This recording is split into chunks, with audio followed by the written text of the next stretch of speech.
Hello दोस्तों, आपको अपना चैनल सरोजपत क्लासेज में हार्दिक स्वागत है। चलिए, पिछले वीडियो में मैंने कुछ संख्याओं के बारे में चर्चा किया था और आज फिर कुछ एक दो पॉइंट रह गया, उसके बाद फिर हम लोग एक्सरसाइज में चले जाएंगे। तो चलिए आइए, पार्ट तीसरा होगा कक्षा 10 मैथ्स है ना जी। पार्ट 1 वास्तविक संख्या पर हम चर्चा कर रहे हैं और पार्ट 3 होगा ये। और किस बुक से पढ़ा रहे हैं? तो एनसीईआरटी से। क्या? एनसीईआरटी। तो चलिए, आज का ये जो संख्या है इस पे हम लोग चर्चा करते हैं कि कौन सी संख्या है, इसको देखते हैं। तो यहां पे मैंने नाम लिख दिया हूं असहभाज्य संख्या, जिसको क्या बोला जाता है? तो को प्राइम नंबर्स। इसको अंग्रेजी में को प्राइम नंबर्स बोला जाता है।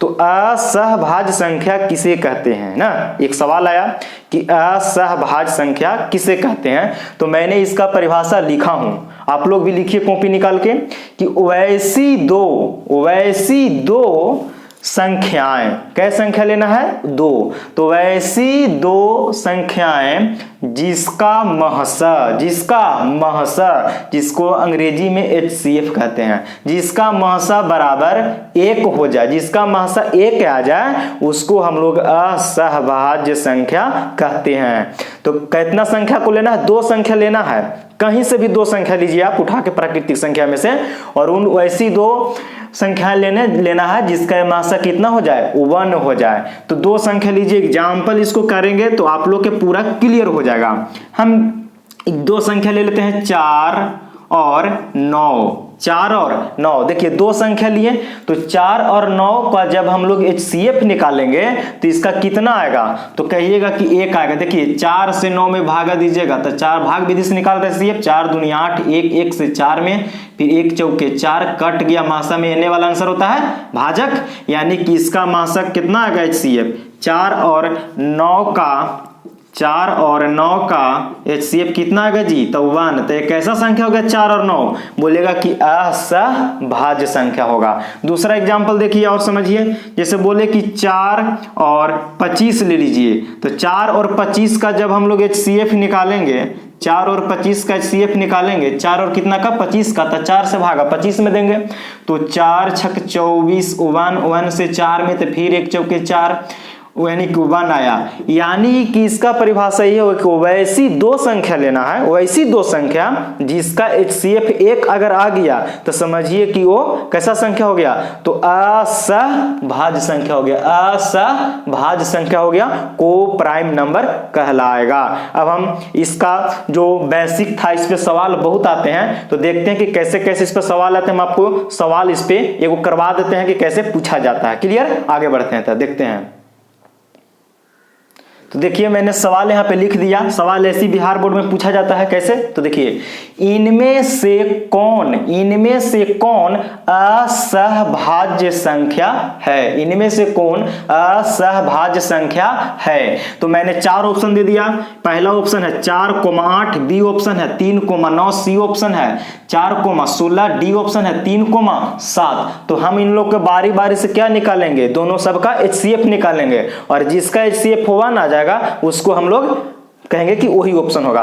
तो 4 और 8 का HCF निकालिएगा। 4 और 8 का HCF, तो 4 दूनी 8 ही, तो इसका HCF 4 आएगा। अब भाग विधि से निकाल सकते हैं। आपको पता ना चल रहा है तो भाग विधि से, आप पीछे बताए थे अभी, तो उससे निकाल सकते हैं। उसी प्रकार 3 और 9 का HCF निकालिएगा। तो 3 3 9, 3 हो जाएगा इसका HCF ना जी, 3 से कट रहा है। और इसका HCF निकालिएगा 4 और 16 का, तो इसका HCF 4 आ जाएगा। अच्छा, 3 और 7 का जब HCF निकालिएगा, किसका 3 और 7 का HCF निकालिएगा, तो 3 दूनी 6, 1 फिर 1 से 3 में, यानी कि इसका HCF 1 आ रहा है। तो इन चारों ऑप्शन में कौन आंसर हो जाएगा? तो बोलोगे आपकी डी हो जाएगा। कौन?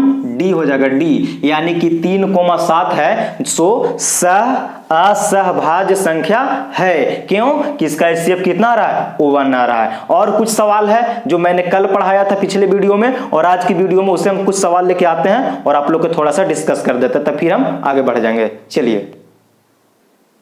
चलिए, तो मैंने जो भी बोर्ड की लेवल से जो पूछा जाता है सवाल मैंने उसको बोर्ड पे लिख दिया है, आप लोगों ने पढ़िए और आप लोग भी जवाब दे सकते हैं क्योंकि मैंने ये सारे कॉन्सेप्ट आपको पीछे करा चुका हूं। तो चलिए हम भी सवाल को पढ़ते हैं और इसको करते हैं हम लोग दोनों मिल करके। तो सवाल पहला कहता है बाबू कि सबसे छोटी सम अभाज्य संख्या कौन है, और 4 गो ऑप्शन दिया है। पहला ऑप्शन 1, बी में 3, सी में 2 और डी में 4। तो आपको मैंने अभाज्य संख्या के बारे में पढ़ाया था। अभाज्य संख्या उसको कहते हैं जो है ना जी, एक से कटे और अपने आप से काटे, एक से कटे और अपने आप से कटे, है ना जी। अच्छा, फिर मैंने बोला था कि ऐसे भी परिभाषा दे सकते, कोई ऐसी संख्या जिसका गुणनखंड 2 हो उसको हम लोग अभाज्य संख्या। तो अभाज्य संख्या तो सही है, लेकिन इसके पहले क्या लगा रखा है, सम बोल दिया। तो सम संख्या को भी ध्यान में रखना है कि वैसी संख्या जो 2 से पूरा पूरा विभाजित हो सम संख्या कहलाएगा ना जी। तो चलिए बात देखते हैं। पहला ऑप्शन में है 1 होगा नहीं, क्योंकि 1 केवल 1 से ही कटता है। 3 होगा जी, तो 3 के तो गुणनखंड 2 होगा, 1 से कटेगा और 3 से, लेकिन 3 कैसी संख्या, तो विषम संख्या। तब पहला ऑप्शन भी नहीं, दूसरा ऑप्शन भी नहीं, तीसरा देखते हैं। सी में है 2, तो 2 तो है अभाज्य संख्या क्योंकि 1 से कटता है और अपने आप से, लेकिन 2 कैसी संख्या है, सम। और कह रहा है कि सबसे छोटी, यानी कि 2 हो जाएगा आंसर सही। और 4 तो है, लेकिन 4 कौन संख्या है, अभाज्य है नहीं, 4 भाज्य संख्या है क्योंकि 4 का गुणनखंड 3 को, 1 से कटेगा 4, 2 से 4 कट जाएगा और 4 से, इसलिए 3 ऑप्शन गलत। कौन हो जाएगा, सी 2 हो जाएगा। तो आपसे पूछेगा कि सबसे छोटी सम अभाज्य संख्या, तो 2 मारिएगा। क्लियर। दूसरा सवाल, सबसे छोटी विषम अभाज्य संख्या। अबरी पहला सवाल सम पूछा था, अबरी में विषम पूछ दिया कि सबसे छोटी विषम अभाज्य संख्या कौन होगा। तो पहला ऑप्शन में 1, दूसरा में बी, तीसरा में 3, चौथा में डी।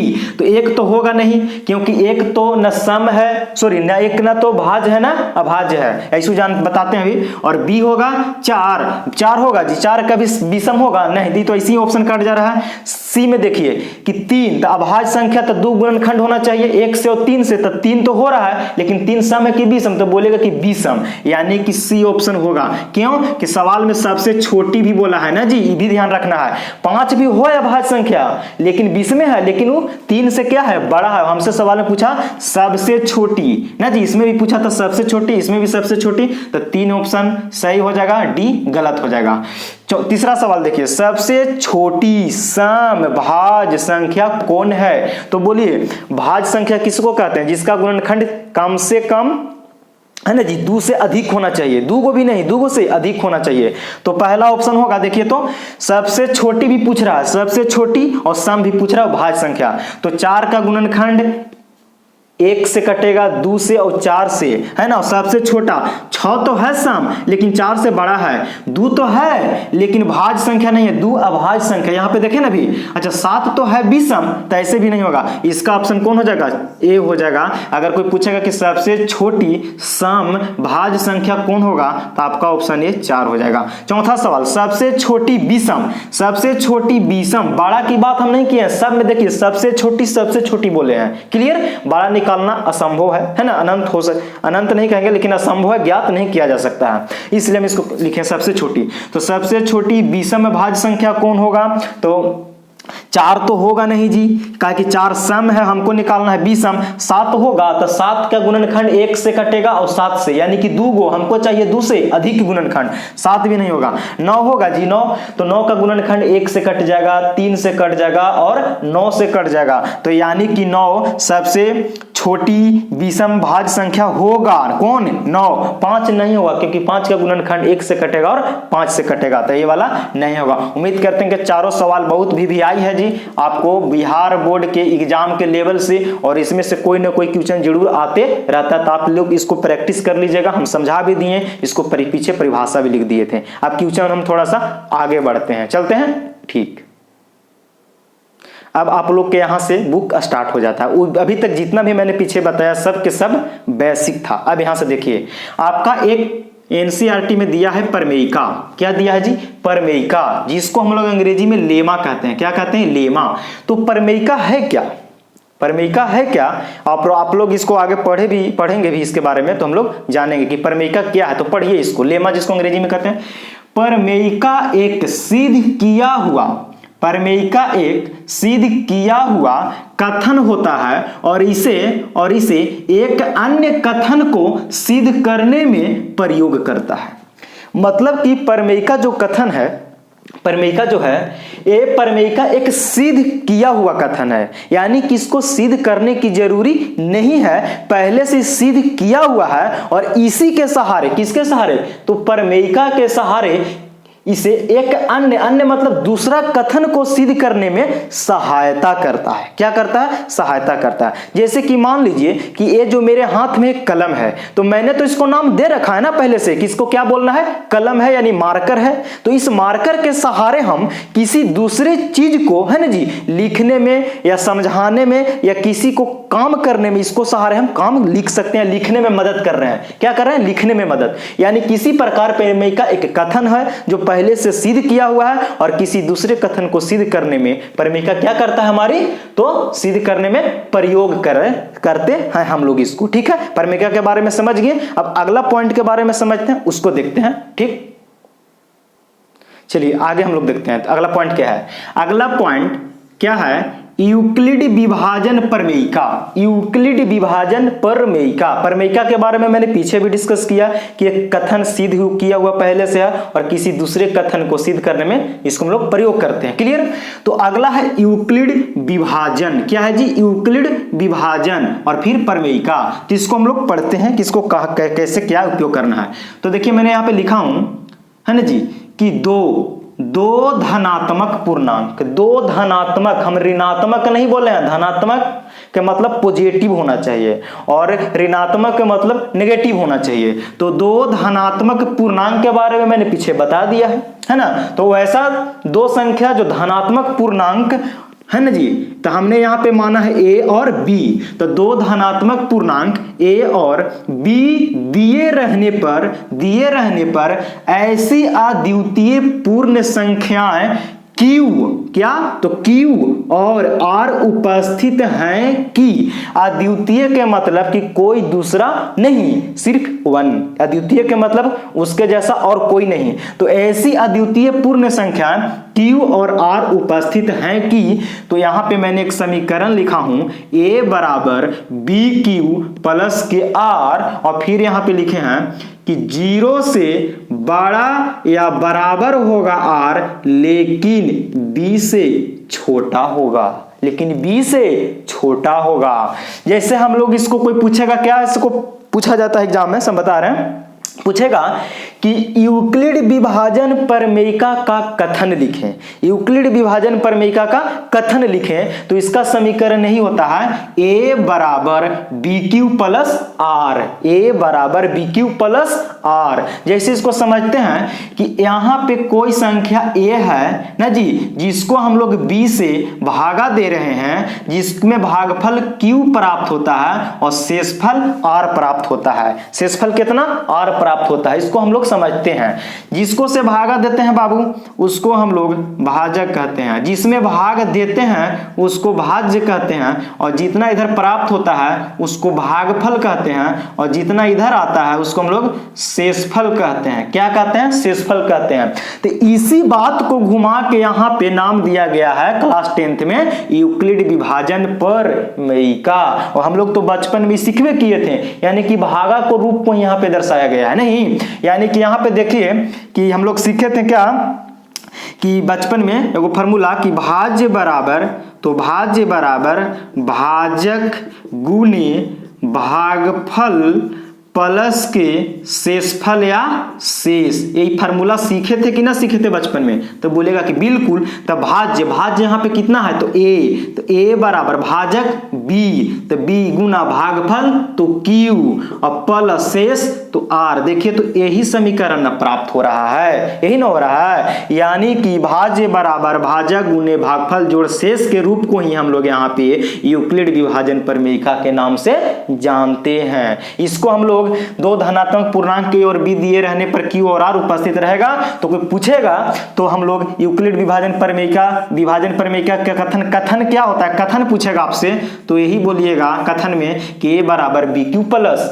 R होता है। जो आर होता है आर, वो 0 से बड़ा हो सकता है या 0 के बराबर हो सकता है, लेकिन b से छोटा हो सकता है। एक एग्जांपल देके हम आपको भागा बता दे रहे हैं जिसको से आपको क्लियर हो जाएगा। जैसे 3 से भागा दे रहे हैं 10 में, तो 3 से भागा दीजिए 10 में, और थोड़ा सा ले लीजिए 11 ले लीजिए, तो 3 तिया 9 और बटा में 2, 3 तिया 9 10 भी ले सकते थे, कोई दिक्कत ना है। 3 तिया 9 यानी कि आर हो गया, क्यू हो गया, और यहाँ पे क्या हो गया जी, क्यू हो गया, यहाँ पे आपको बी हो गया, यहाँ पे ए हो गया। यानी कि जो आर मिलेगा ना वो बी से हमेशा छोटा ही होगा। अगर छोटा नहीं होगा ना जी तो फिर भागा लग जाएगा, तो फिर अवरी में छोटा हो जाएगा। यानी कि जब भी शेष आएगा तो बी से यानी कि भाजक से हमेशा छोटा ही आता है। इसी कंडीशन को यहाँ पे करना है। या तो फिर 0 आएगा तो 0 तो ऑटोमेटिक भाजक से छोटा ही होगा, जो इससे भागा दीजिएगा उसके से। इसी को हम लोग यूक्लिड विभाजन प्रमेयिका के नाम से जानते हैं। आप इसको कॉपी में नोट कर लीजिए कि यूक्लिड विभाजन प्रमेयिका का कथन क्या होता है।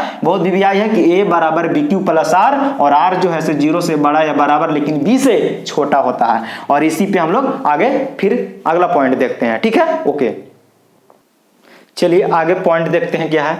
तो एक पॉइंट आता है एल्गोरिथम। आप लोगों ने देखा होगा बुक में कि एल्गोरिथम पे भी चर्चा हुआ है। तो एल्गोरिथम क्या है जी, देखिए प्रमेयिका अलग होता है, एल्गोरिथम अलग होता है। प्रमेयिका तो एक सिद्ध किया हुआ कथन है ना जी, जो दूसरों कथन को सिद्ध करने में उपयोग करते हैं। लेकिन एल्गोरिथम क्या है तो समझिए, एल्गोरिथम जो है तो सुपरिभाषित, ये भी एक परिभाषित ही है, तो सुपरिभाषित चरणों की एक श्रृंखला होती है जो एक विशेष प्रकार की समस्या को हल करने की एक प्रक्रिया या विधि प्रदान करती है। कौन, तो एल्गोरिथम। एल्गोरिथम जो है से एक श्रृंखला होती है, कुछ चरणों की श्रृंखला होती है, कुछ स्टेप्स होते हैं, है ना, जो एक विशेष प्रकार की समस्या को हल करती है। कुछ समस्या होती है संख्याओं में, उसको हल करके बाहर निकालती है।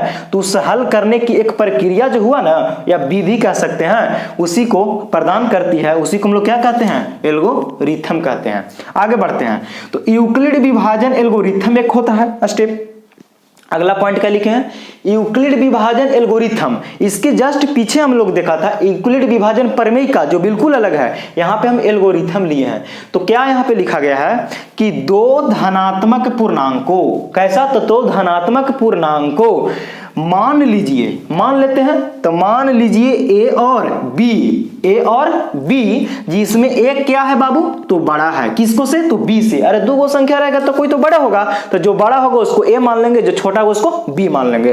तो 2 धनात्मक पूर्णांकों मान लीजिए ए और बी, ए बड़ा है किसको से, बी से, का HCF ज्ञात करने के लिए। यानी कि कह सकते हैं कि जो यूक्लिड विभाजन एल्गोरिथम जो है ना, तो संख्याओं का HCF निकालने का कुछ इसमें क्या जरूरी होता है, स्टेप की जरूरत होती है। तो जो स्टेप बाय स्टेप हम लोग संख्याओं का HCF निकालते हैं, उसी को हम लोग यूक्लिड विभाजन एल्गोरिथम कहते हैं। और प्रमेयिका तो एक कथन हो गया जो पहले से है, तो दोनों में अंतर है, क्लियर। तो इसको यानी कि यूं ही कह सकते हैं कि संख्याओं का HCF निकालने में, समस्या का हल करने में कौन, तो एल्गोरिथम ही प्रयोग किया जाता है। तो 2 संख्या रहेगा तो ए और बी मान लेंगे। हम लोग इसको बढ़िया से समझने के लिए एक क्वेश्चन लेते हैं, और उस क्वेश्चन के सहारे हम लोग इसको परिभाषित ढंग से कर लेंगे, एक्सप्लेन, क्लियर। तो देखते क्वेश्चन एगो ले लेते हैं। तो मैंने यहां पे एक सवाल ले लिया हूं, आप देखिए।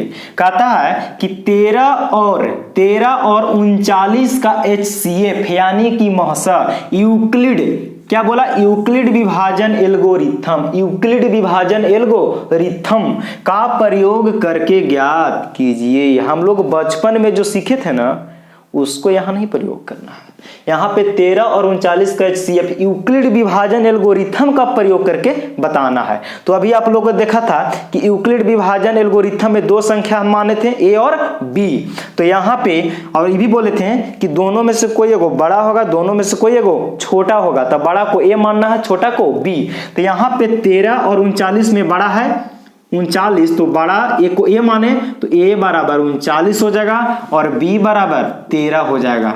यानी कि बड़ा को ए मानना है, छोटा को बी मानना है। तो इसको अब यहां कर देते हैं कि ए बड़ा है किसको से, बी से। ए बड़ा है किसको से, बी से। तो बड़ा को ए माने छोटा को बी, तो किसके द्वारा, तो यूक्लिड विभाजन एल्गोरिथ्म का प्रयोग करके। तो यहां लिखेंगे कि यूक्लिड है ना जी, यूक्लिड विभाजन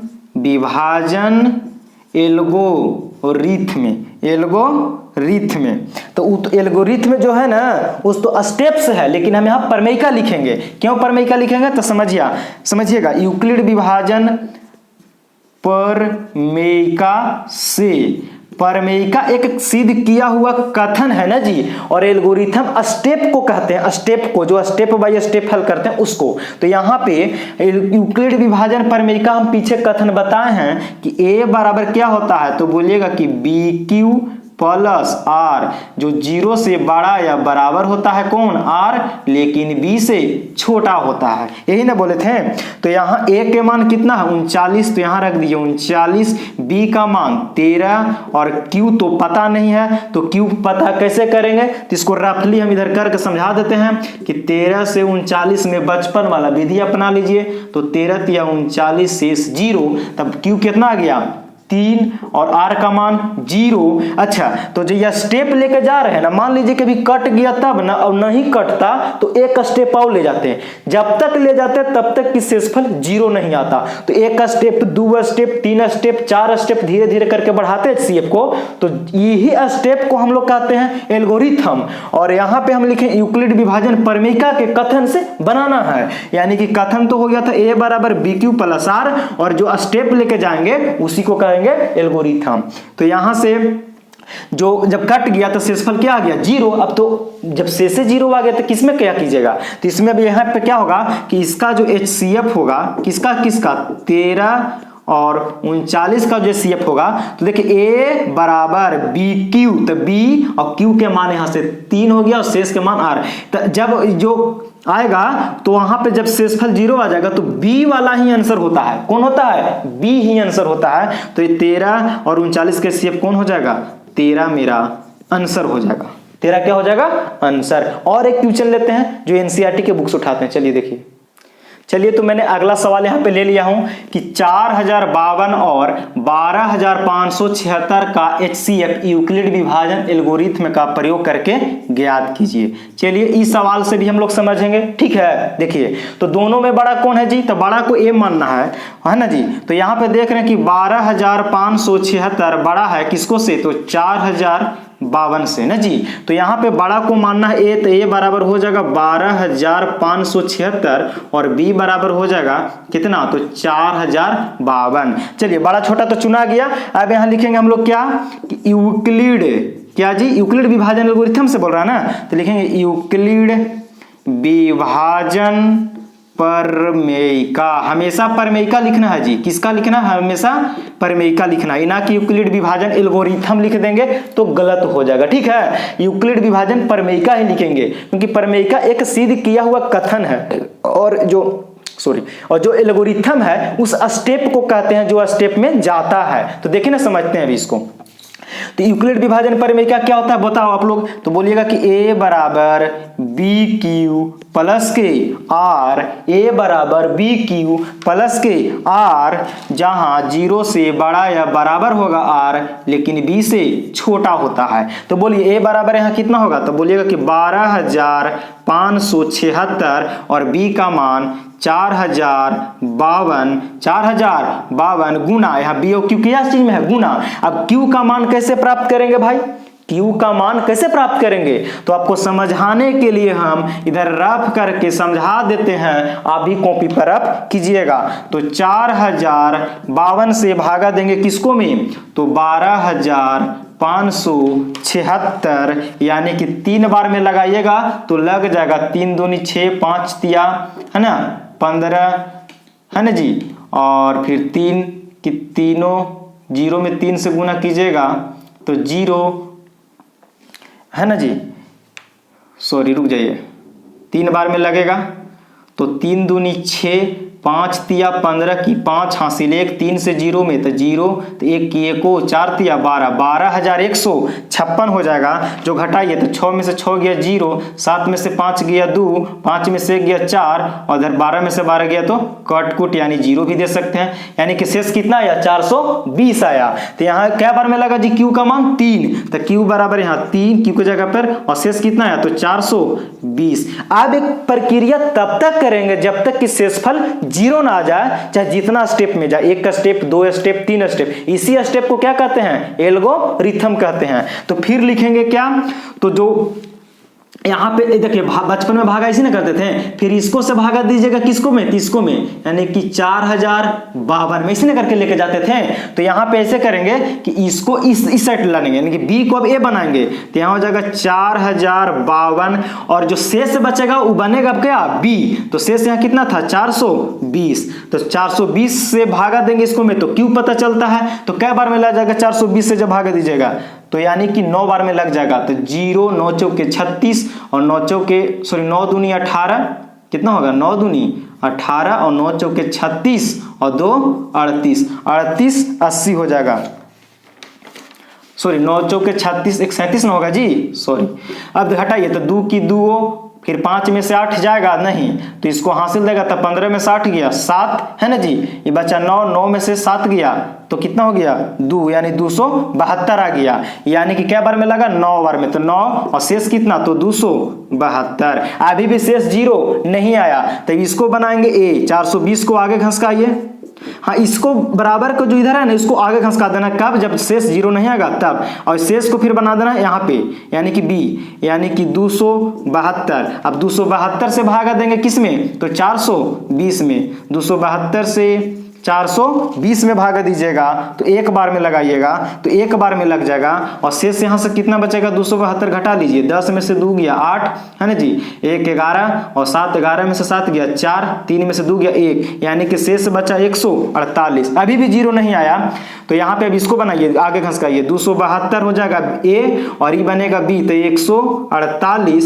कै बार में लगेगा तो 1 बार में, तो 148 से 272 में 1 बार में घटाइएगा तो कितना 12 में 60 गया 4, 6 में से 4 गया 2 है ना जी, और 1 में से गया 1, यानी कि 124। अभी भी शेष 0 नहीं। अब 148 को इधर करेंगे 148 हो जाएगा यहाँ पर, और फिर ये 124 यहाँ आ जाएगा और क्या बार में लगेगा तो 1 बार में, और 124 से अब भागा देंगे कितना में तो 148 में, तो 1 बार में है ना जी। अब यहाँ से 24 शेष बचेगा, कितना शेष 24। अब क्या करेंगे भाई तो देख लीजिए, अब 124 ही पट्टी आएगा है ना जी, और बराबर में 24, 24 पच्चे 20 से 5 बार में लग जाएगा ना जी, और शेष कितना बचेगा तो 4 है ना जी, 24 पच्चे 20 से 120 और 4 शेष बचेगा। अब 24 को इधर लाएंगे और 4 शेष को यहाँ, तो 4 छक 24 6 बार में, तो शेष कितना बचा 0। यानी कि कह सकते हैं यहाँ से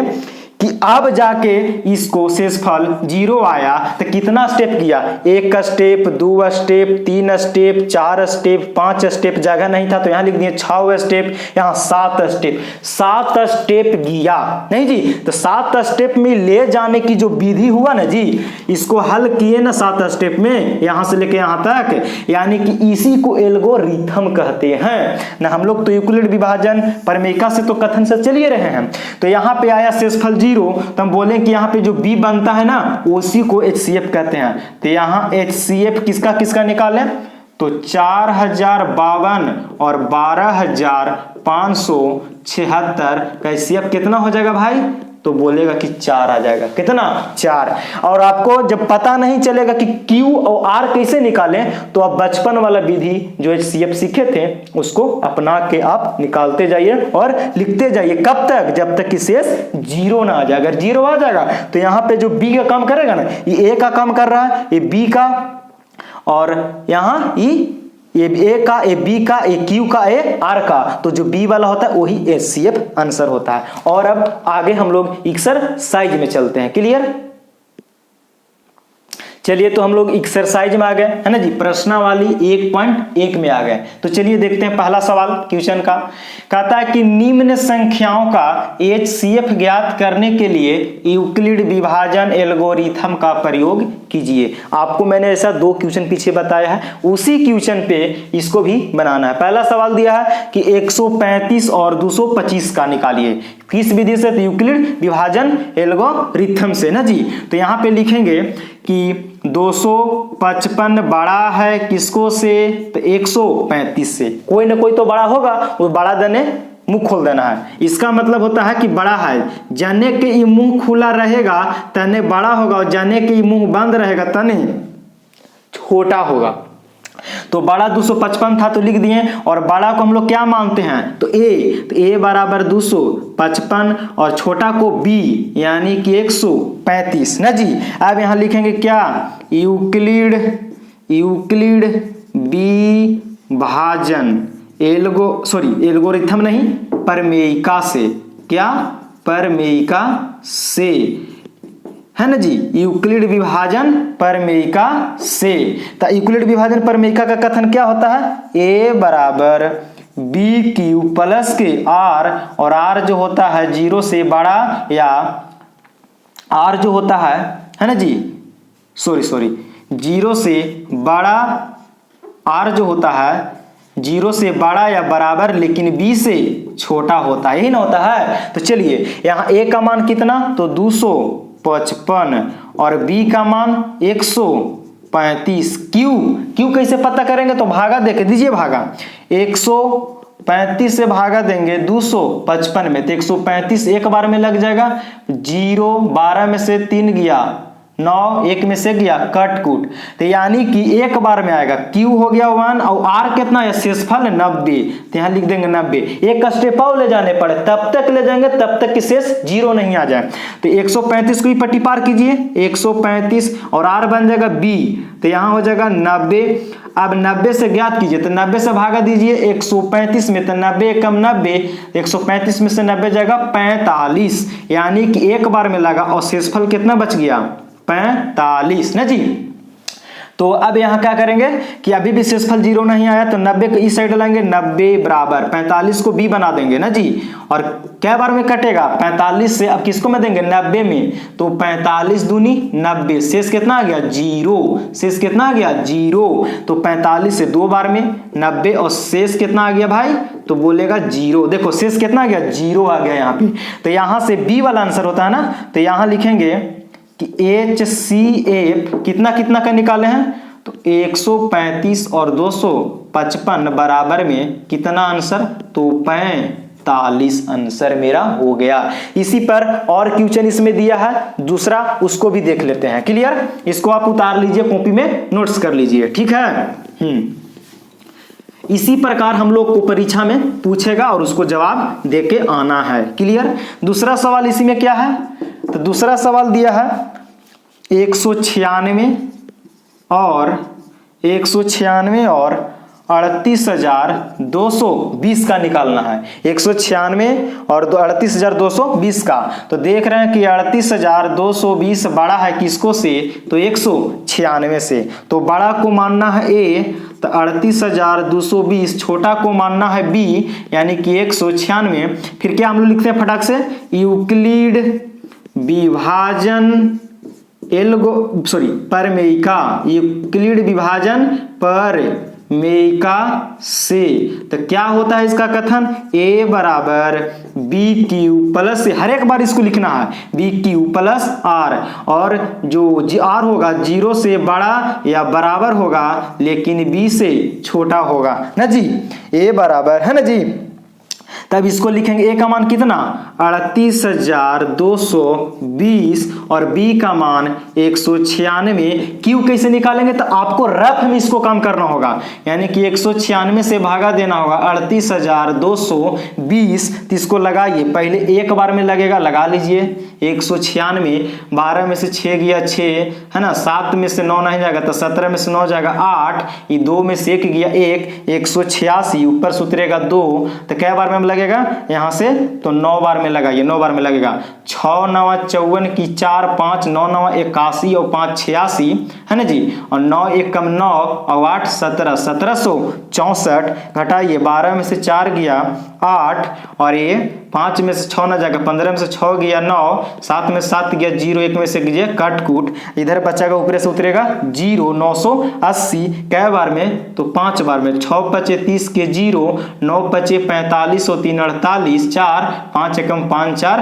9, शेषफल कितना 0, यानी कि एक के बार में तो कट गया जी, यानी कि कै बार में क्यू का माना गया, तो 195, तो 195 और आर का मान कितना 0, तो जब इतने एक के बार में कट गया, जब नहीं कटता उठता शेष बचता था ना, उसको ले जाते हैं। तो अब इसको क्या करेंगे, लिखेंगे कि HCF कितना कितना के, तो 96 और 38,220 है ना, HCF बराबर कितना, बी आंसर ना होता है 196 मेरा यहां से आंसर हो गया। क्लियर।